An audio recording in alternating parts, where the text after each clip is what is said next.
Welcome. If you look at the example we did last time, see that we were trying to minimize a function 3xy plus 2xz plus yz subject to a condition xyz equals 6. Here, of course, solving for z is not a big deal, but sometimes solving the equation might be hard, or even if it's not hard, the function we're trying to minimize or maximize more complicated algebraically. It can also destroy symmetry we might have in the problem. So there's a different method that has been developed, called the method of Lagrange multiplier, named for the mathematician who developed and popularized it. Here we assume that we have some function of any number of variables. We will stick to just 3 for now, just makes it easier to fix notation. So we have some function we want to find the critical points of, but there is a condition which says the variables have to satisfy some equation, which means x, y, and z cannot vary independently. Of course, we can do this also by the method of implicit differentiation. We find the partial derivative of x, y, z using the chain rule. It will involve partial derivatives of z as a function, and we can use implicit differentiation from the equation g equals 0. And it turns out the equations we get are equivalent to equations we can get by a different method, the method of Lagrange multiplier.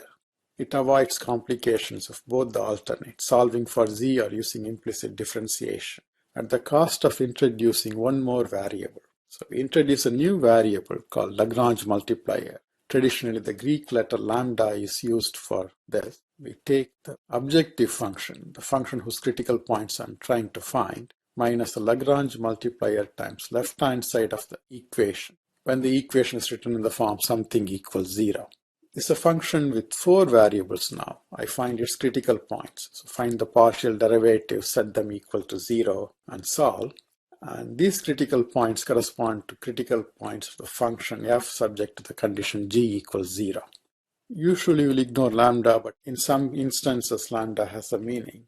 Let's do our example again, but by this method. So we want to find the critical points of 3xy plus 2xz plus yz subject to the condition xyz equals 6. First, I want to bring all the terms in the equation to the left. So subtract 6 from both sides. Then form the new function, the auxiliary function. Take the function whose critical points I'm trying to find, 3xy plus 2xz plus yz, and then take lambda times the left-hand side of the equation when written in the form something equals 0. So xyz minus 6. Now I have 4 variables, 3 original variables, x, y, z, the Lagrange multiplier lambda. I take the partial derivatives with respect to each one of them and set them equal to 0. This will give me 4 equations in 4 variables. The solutions will give me the critical points. When I do the partial derivative, in the first term I have 3xy, so the partial derivative with respect to x will be 3 times 1 times y, or 3y. From the second term, 2 times 1 times z, or 2z. There is no x in the third term. Now, in the new part that comes from the constraint or the equation, lambda is a new variable. I treat lambda as if it's a constant. So this minus lambda is a constant factor. So I have minus lambda times derivative of the inside. Since I treat y and z as constants, the derivative will be 1 times y times z minus 0, or just yz. So I have minus lambda yz. The partial derivatives with respect to y and z would be similar. So for y, I am going to get 3 times x times 1 plus 0 plus 1 times z minus lambda times x times 1 times z minus 0. 3x plus z minus lambda xz equals 0. For z, I will get 0 plus 2 times x times 1 plus y times 1 minus lambda times x times y times 1. Finally, we have the partial derivative with respect to lambda. Now remember, the first part of the auxiliary function is just the original objective function, the function whose critical points I'm trying to find. It has no lambda in it, so its derivative with respect to lambda will be 0. Then I have minus lambda times left-hand side of the constraint, the equation.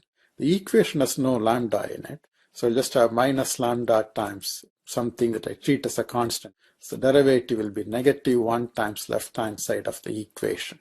This will always be the case in this method. So the last equation will always be just original equation with the sign changed. so equivalent to the original equation. So rather than to do the partial derivative, we can just use the original equation. So we have traded the algebra of solving the constraint and then substituting in the objective function for the complication of having 4 equations in 4 variables rather than 2 equations in 2 variables. But sometimes we can use symmetry to simplify our work. There are certain tricks of the trade that you will see as we go through the examples. These equations are invariably linear in lambda because lambda comes really from this. So you can try to eliminate lambda.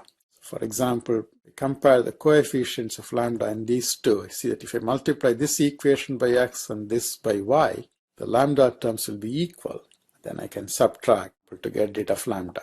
So if you multiply the first equation by x, I get 3xy plus 2xz minus lambda xyz equals 0.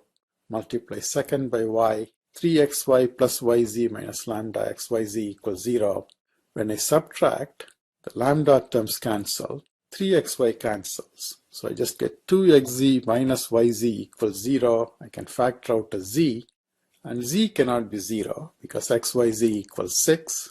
So 2x minus y equals 0, so y is 2x. We can combine the first and third equations as well. I multiply the third equation by z, which gives me 2xz plus yz minus lambda xz equals 0. And I subtract it from x times the first equation, which is this. So when I do that, lambda xyz terms cancel, so do the 2xz terms. Or you can do this longhand, change the signs of the terms in here and combine like terms. These cancel, so do these. That leaves me with just 3xy minus yz.